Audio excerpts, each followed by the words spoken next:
আজকে আমার ছোট ছেলে হাসি দেখেই বুঝতে পারছো যে ও কতটা খুশি। কেন খুশি বলো তো? সকাল সকাল মায়ের সঙ্গে টোটো করে ঘুরতে বেরিয়েছে বলে? হ্যাঁ, সেটা তো একটা আনন্দের কারণ অবশ্যই। তবে প্রধান কারণ হচ্ছে ও এখন যাচ্ছে ওর মায়ের সাথে নতুন ক্লাসে ভর্তি হতে। নতুন ক্লাসে মানে উঁচু ক্লাসে উঠলে যে পড়াশোনার চাপ আরো অনেক বেড়ে যাবে। আর সেই চাপটা যে ওকেই সামলাতে হবে, সেদিকে কিন্তু ওর হুঁশ নেই। সেই জ্ঞান ওর এখনো হয়নি। ও মনে, মনে ওর খুব আনন্দ হচ্ছে। মানে ও যেন মনে হচ্ছে একটা কোনো নতুন জিনিস অ্যাচিভ করেছে। ও মনে করছে রাতারাতি ও অনেকটা বড় হয়ে গেছে এবং সেটা দাদাভাইয়ের থেকেও বড়। দাদাভাই হচ্ছে ওর জীবনের ১ম প্রতিদ্বন্দ্বী। আ ও দাদাভাইয়ের থেকেও বড় হয়ে গেছে। ও যা চাইবে তাই ওকে দিতে হবে এবং ও যা খুশি তাই করতে পারে, এরকম একটা হাবভাব ওর মধ্যে এসে গেছে। কিন্তু যাই হোক না কেন, যখনই নতুন ক্লাসে যাবে আর বইয়ের বোঝাটা পিঠে চাপবে না, তখনই আবার সব মসৃণ হয়ে যাবে। করে নিক এই কদিন আনন্দ একটুখানি করে নিক। দাও দাও, ব্যাগে রেখে দাও, ব্যাগে রেখে দাও, হাত ধরো। ও এখন ওয়ানে উঠেছে বলে ওকে যা চাইবে ওকে তাই দিতে হবে। বলছে আমাকে দুটো হজমোলা কিনে দাও। নে বাবা, তাই নিয়ে একটুখানি শান্ত থাক।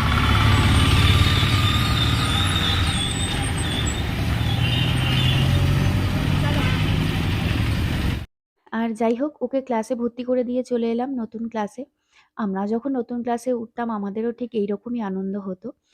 আর আজকে আমাদের আনন্দের আরো একটা কারণ হচ্ছে, আজকে বিকেলের দিকে আজকে আমরা রায়বাবুর কাছে বেড়াতে যাব। এদিকের মোটামুটি কাজগুলো একটু সামলে নিয়েছি, চাষবাসের কাজ, ছেলের রেজাল্ট, ছেলেকে ভর্তি করা। আবার জানুয়ারি থেকে তো আবার নতুন সেশন আরম্ভ হয়ে যাবে, স্কুল চালু হয়ে যাবে। সেইজন্য এই কদিন মানে বছরের শেষের দিকটা ভাবছি একটু রায়বাবুর সাথেই কাটিয়ে আসি। আর আমি চলে এসেছি ওদের স্কুল থেকে। আমি আমাদের বাড়ির কাছে যে বাজার আছে সেখানে চলে এসেছি। আমার কিছু প্রয়োজন আছে সেগুলো মেটাচ্ছি। আর ভাবছি বাড়ি যাওয়ার সময় না একটুখানি চিকেন নিয়ে চলে যাব। চিকেনের ওপরে আমার দুটো ছেলেরই খুব দুর্বলতা। তাহলে আর অন্য কিছু আমাকে রান্না করতে হবে না। ওই একটা জিনিস দিয়েই দুজনে মিলে সুন্দর করে ভাত খেয়ে নেবে। আর বিকেলে তো বেরোতে হবে, তার জন্য তাড়াহুড়ো করছি। কি আছে দিচ্ছ? সিভিল মাংস, এটা লেগ পিস মাংস এটা। দাও। বড় গাছের টুকরোটা এখানে রেখেছে কেন? কি হয়েছে? গাছের টুকরোটা এখানে রেখেছে এটা কাটবার জন্য।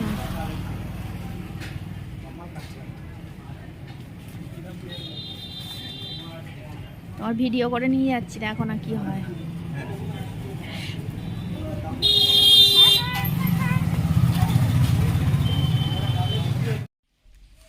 কি হয় তোর ওরম অবস্থা কেন? হ্যাঁ, কি রে? ও হাঁপিয়ে গেছে। এইটুকুন হেঁটে এসেছে, বাজার থেকে একটুখানি হেঁটে এসেছে, হাঁপিয়ে গেছে। তাহলে কি আছে ওর শরীরে বলো। যাই হোক, বাড়ি চলে এসেছি। একটা কর্তব্য, একটা কাজ হলো আমার। আর আসবার সময় তোমরা তো দেখলে, তাড়াতাড়ি করে হয়ে যাবে আর কি। তাহলে আর কিছু করতে হবে না। আর আমার দুটো ছেলেরই পছন্দ, একটুখানি মাংসের ঝোল করে নেবো। ব্যাস, একবেলায় পুরো আমার ফিনিশ হয়ে যাবে। ওবেলা গিয়ে যা করবে, রায়বাবু যা করবে তাই খাবো। ওখানে চলে যাওয়া মানে এবার রায়বাবুর দায়িত্ব, আমার আর কোনো দায়িত্ব থাকবে না। আর এখানেই সব দায়িত্বই আমার। চলো সবরি আর একসাথে খেয়ে নিই। ওর জোর খিদে পেয়েছে জানো তো, অনেক ভোরবেলা মানে সকালবেলা বেরিয়েছে তো। আর অনেক ঘোরা হয়েছে, টোটো পাইনি বলে অনেকক্ষণ হেঁটে হেঁটে আসতে হয়েছে। খিদে পেয়ে গেছে, ক্লান্ত হয়ে গেছে। চলো ওকে আগে খেতে দিয়ে দিই। ওকে খেতে দিয়ে আমি নিজে খাই আগে। আমি সে একটা বিস্কুট খেয়ে বেরিয়েছি। তারপরেতে বাবু এসে যাবে, একসাথে সবাই মিলে মুড়ি খেয়ে নেবো। খেয়ে নিয়ে তারপরে মাংসের ঝোল ভাতটা টিরিং বিরিং করে নেবো, যা হোক করে। করে নিয়ে খুশি দিদিকে আজকে বলেছি একটু তাড়াতাড়ি আসতে, একটা সময় করে আসতে। ও মেজে দেবে, দিলেই চলে যাব। ঠিক আছে, চলো। সকালের দিকে এটা এই কাজটা যদি না থাকতো তাহলে আমি তাড়াতাড়ি একটু গুছিয়ে নিতে পারতাম বা তাড়াতাড়ি বেরিয়ে যেতে পারতাম। যাই হোক, যা হয়ে গেছে সেটা নিয়ে আর বচসা করে লাভ নেই। চলো কি করছি দেখো।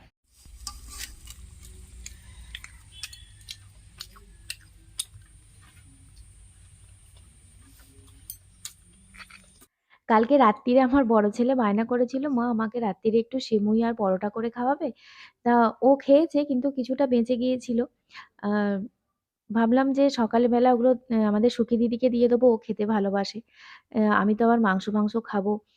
তা এখন দেখছি যে খেতে বেশ ভালোই লাগছে। ওগুলোর লোভ আর সামলাতে পারলাম না। ওগুলো নিয়েই বসে পড়লাম। আজ তো রবিবার না, এই কি কি উপলক্ষে বা মাংস হচ্ছে আজকে? বা বুবুনকে জিজ্ঞাসা কর, বুবুন বলে দাও তো দাদা ভাই কি জিজ্ঞাসা করছে। বোন আজকে কি উপলক্ষে মাংস হচ্ছে? বুবুন আজকে কি না দাদা ভাই জিজ্ঞাসা করছে, আজকে তো সানডে নয়, সানডে হলে তো মাংস হয়, কিন্তু আজকে তো সানডে নয়, তাহলে আজকে আমাদের মাংস হচ্ছে কেন? আমার পরীক্ষায় পাস করার জন্য মা আনন্দে আমাকে মাংস খাওয়াচ্ছে, আর কাউকে মাংস খাওয়ায় না। হ্যাঁ মা নিজেও খাবে না মাংস। ও আজকে তাহলে আমি যখন 11টা পাস করবো তাহলে আমাকে খাওয়াবে তো? হ্যাঁ, তখন শুধু তোকে খাওয়াবো, ওকে খাওয়াবো না, তাই তো বুবু? হ্যাঁ তারপরে আমি 11-এ পাস করলে হ্যাঁ ওকে আর খাওয়াবে না, কিন্তু আমাকেই খাওয়াবে। হ্যাঁ, তুমি তো 11টার পরের বছরই পাস করে যাবে, কারণ এটা 1 আর দুটো 1 মানে 11, তাই তো? 1 1 11 তো। আর তারপরে হ্যাঁ 2-এ ভর্তি হলে আনন্দেতে মাংস কিনে দেবে, তখন ওকে বুড়ো আঙুল দেখাবো। কিরম করে বুড়ো আঙুল দেখাবে দেখি একটু, কিরম করে? বাবা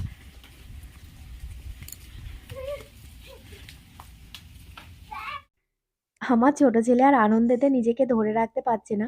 কারণ ও নতুন ক্লাসে উঠেছে, ও দাদাভাইয়ের থেকে এখন অনেক বড় হয়ে গেছে। আর আজকে মাংসটা বলছে যে শুধুমাত্র ওর জন্যই হয়েছে, ও পাস করেছে, নতুন ক্লাসে উঠেছে বলে। এর থেকে কিন্তু দাদাভাইকে একটুও ভাগ দেওয়া হবে না। এটা যখন দাদা ভাই বলছে, দাদা ভাইকে একটু দাও, ওই চিকেন একটুখানি দাদা ভাইকে দেবে, নাহলে কি দিয়ে খাবে বলো? না, আজকে আমি পরীক্ষায় রেজাল্ট দিয়েছি বলে কথা। হ্যাঁ আজকে পরীক্ষায় পাস করেছে। এই রে, এই বাবু, এই মামা আজকে ঠাকুরের লেপ গায়ে চাপা দিতে ভুলে গেছে, রোদে দিয়েছিল এইখানে। এই রে, তুই তাড়াতাড়ি চান কর বাবা। রঘুনাথের লেপটা এখানে রোদে দিয়েছিল আর যাওয়ার সময় ভুলে গেছে, দেখেছিস? তাড়াতাড়ি চান কর বাবা, রঘুনাথের লেপ, চান না করে গায়ে এতে হাত দেওয়া যাবে না, সিংহাসনে। ভুলে গেছে মামা, এখানে রোদে দিয়েছে আর যাওয়ার সময় ভুলে গেছে। পুজো করছিল যখন রোদে দিয়েছিল। তাড়াতাড়ি চান, হ্যাঁ চান করে নামাবলিটা পড়ে আর একবার ওর ঠাকুরের গায়ে চাপা দিয়ে দে বাবা, আমাদের শীত পায় আর ঠাকুরের শীত পাবে না। অবশ্যই দিয়ে দেবো, অসুবিধা নেই। অসুবিধে কিছু বলছি না, কিন্তু তাড়াতাড়ি, বেশি দেরিতে নয়। হ্যাঁ মোটামুটি 2টো। সব জিনিসই আর কি ভালো লাগে, ঠাকুর দেবতার কাজই আর কি ভালো লাগে না। চল বুবন, চলো আমাদের তাড়াতাড়ি নিতে হবে, আমরা তাড়াতাড়ি চান ফান করে নিই। আমার হাতটা দেখাবে না? দেখি কি তোর হাতে কি হয়েছে, দেখি কি কি হয়েছে দেখি, কিছু নয়। দেখি না একবার কি হয়েছে, দেখি দেখি না, দেখি কি হয়েছে হাতে, সার্জারি করিয়েছে সোনার হাতে। দেখি দেখি। ও বাবা, দেখি দেখি সোনার আংটিটা দেখি, দেখি কি হয়েছে হাতে, দেখি। ও বাবা, আমার ছেলের ল্যাজ গজিয়েছে গো। আচ্ছা, কি লেখা আছে এতে আবার? লাভ, লাভ লাভ লেখা আছে, দেখতে পাচ্ছ? দেখো লাভ লেখা নেই, দেখি দেখি।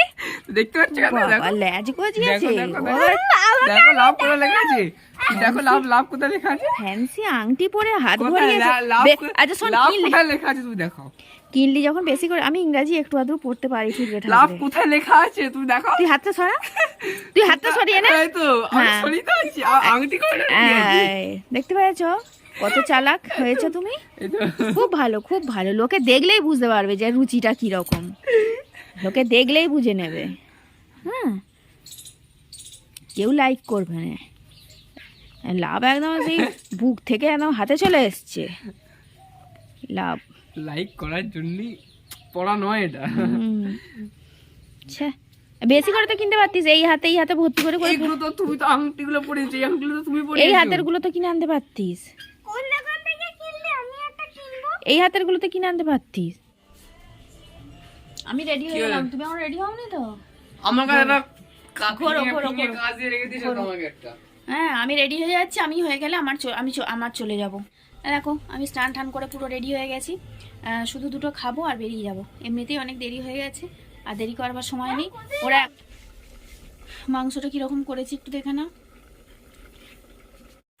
তোমার ঘরে একটুখানি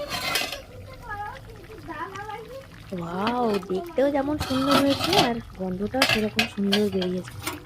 এটা এখনো লঙ্কা দেওয়া হয়নি, দাঁড়াও বুবুনের আগে একটুখানি তুলে রেখে দিই, তারপরে লঙ্কা দিয়ে এটা আর একবার ফুটিয়ে নেব।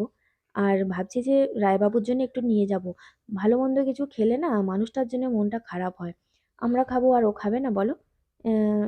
আর ঝোল আলু বেশ অনেকটাই হয়ে গেছে। একটুখানি ওর জন্য নিয়ে যাব, তুলে রেখে দিই। আর মাংসের ঝোল হয়ে গেছে দেখতেই পাচ্ছ, এবার আমরা খেতে বসে যাব।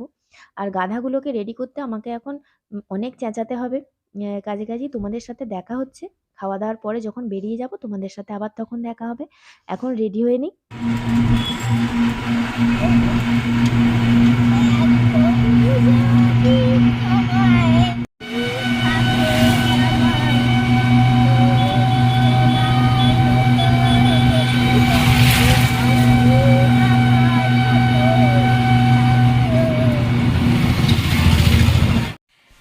এই দেখো আমরা চলে এসেছি, পৌঁছে গেছি আমাদের রায়বাবুর বাড়িতে। আর এসে দেখো রায়বাবুর ছোট ছেলের অবস্থা দেখো। বুবু ঘুম পেয়েছে না খিদে পেয়েছে? এখন শুয়ে পড়েছে কেন মেঝেতে?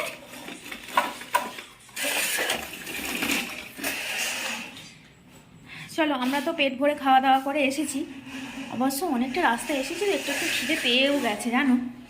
আর রায়বাবুর আজকে সকালবেলা ভাত খেয়ে যায়নি, আমাকে এখন ফোন করলো যে তুমি কি আমার জন্য একটু মাংস এনেছো, তাহলে আমার জন্য তো একটু ভাত বসাও, কারণ আজকে দুপুরবেলা আমার ভাত খাওয়া হয়নি।